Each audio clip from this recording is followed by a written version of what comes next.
J'étais dans une situation d'échec. J'étais dans une situation où rien ne fonctionnait. J'étais dans une situation où Dieu était loin de moi. Je ne le sentais pas comme avant.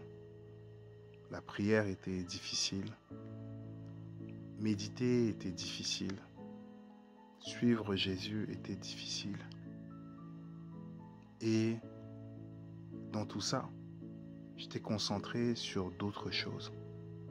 Je cherchais des réponses, mais j'étais concentré sur d'autres choses. Et je me suis mis à gémir. Je me suis mis à me plaindre en disant, mais Seigneur, pourquoi ça m'arrive à moi? Est-ce que j'ai fait quelque chose de mal? Est-ce que j'ai péché? Est-ce que ta colère est sur ma vie? Et le Seigneur, il m'a mis un verset en tête. J'ai ouvert ma Bible et il parlait d'Israël. Et il me montrait combien Israël l'agaçait parce que lorsqu'ils sont sortis de l'Égypte, ils ne faisaient que se plaindre. Ils avaient fait le choix de ne pas espérer, mais de se souvenir de leur vie passée. Quand ils prenaient des concombres, mais ils étaient esclaves. Mais ils avaient oublié le statut d'esclave qu'ils avaient avant. Mais c'est comme on dit, ils avaient cette mémoire sélective, là où ils avaient pris que les bons moments, que les bonnes choses. Mais ils avaient oublié combien le Pharaon les outrageait, les tenait en captivité, les faisait souffrir. Ils avaient oublié ces moments-là, là où il y avait la déception, des pleurs, et là où ils criaient, Seigneur, délivre-nous. Mais ils ne regardaient pas en fait ce que le Seigneur avait préparé devant eux, mais ils préféraient regretter ce qu'ils avaient laissé derrière eux. Et le Seigneur, il m'a rappelé ça en disant, tu vois, tu n'es pas meilleur que eux, parce que tu te plains, parce que tu grognes, parce que tu n'es pas satisfait. Mais tu ne veux pas regarder en fait ce qu'il y a devant toi. Non, Seigneur, parce que moi j'ai envie de vivre les choses présentement. J'ai envie de vivre les choses maintenant. Parce que l'avenir paraît nébuleux, c'est sombre pour moi. Je ne vois pas en fait cet avenir-là. Mais dans quoi alors? Je me suis posé la question, dans quoi est-ce que son espérance tient? Dans quoi est-ce que j'espère? Dans quoi est-ce que la foi tient en fait? Et pour vous expliquer ça, je bénis le Seigneur. Merci Seigneur pour ce moment. Merci Seigneur pour mon frère et ma sœur qui écoutent ce message. Merci pour celui que tu vas encourager aujourd'hui. Dans le nom de Jésus-Christ. Bonjour à tous. J'espère que tu vas bien. Ou si tu ne vas pas bien, j'espère qu'à la fin de cet enregistrement, tu iras bien. Et tout ira bien. Par la grâce du Seigneur. C'est un petit encouragement. C'est un petit encouragement parce que suivre Jésus, ce n'est pas une route paisible. Mais c'est jalonné de beaucoup de choses. D'épreuves, de tentations, de tourments, de combats. Mais la Bible dit que toute chose concourt au bien de ceux qui aiment Dieu dans Romains 8.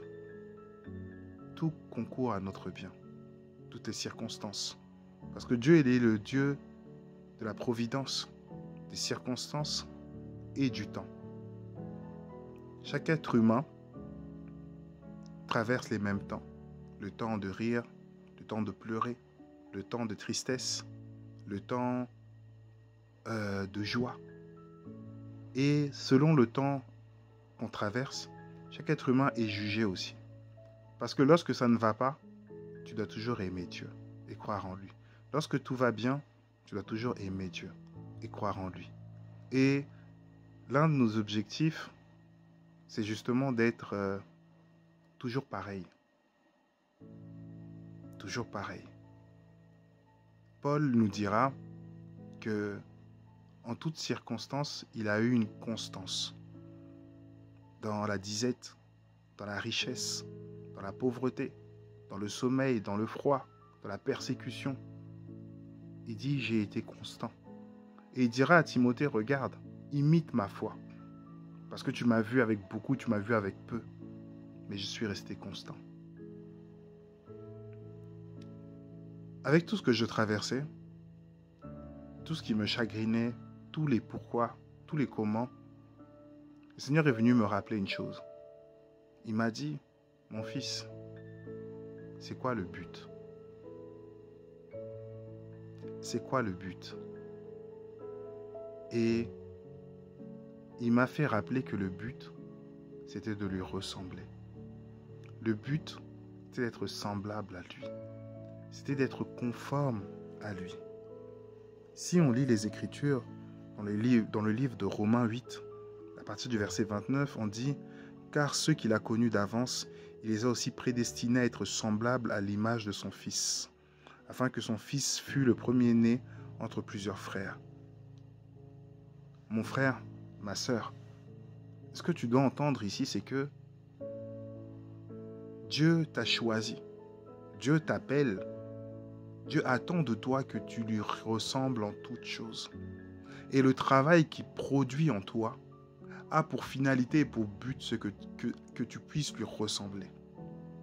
On nous dira aussi dans Romains 6 que on doit être conforme à son image.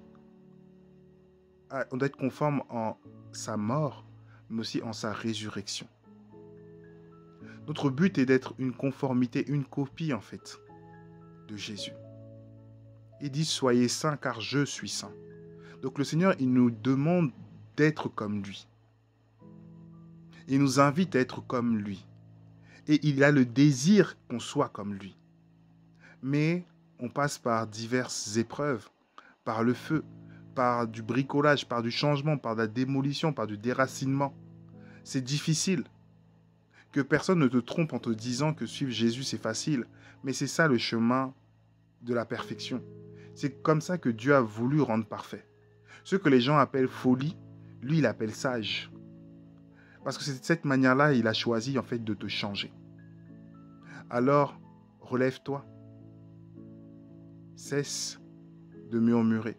Cesse de te plaindre. Et garde l'espérance. Garde cette force. Et continue ta marche en disant Dieu veut que je sois parfait. Dieu est un perfectionniste parce que lorsqu'il commence une chose, il la rend toujours parfaite. Alors garde ça et fais-lui confiance sur le travail qu'il fait dans ta vie. Fais-lui confiance sur ce qu'il construit en toi. Ne marche pas selon ta logique ou ton raisonnement, mais garde cette espérance-là en sa personne. Lui seul sait comment, de quelle manière, de quel jour il fera les choses. Je nous encourage à tenir ferme, à nous exhorter, à pratiquer sa parole et à la garder et ne pas se la faire voler. Demeure béni et je te dis à bientôt.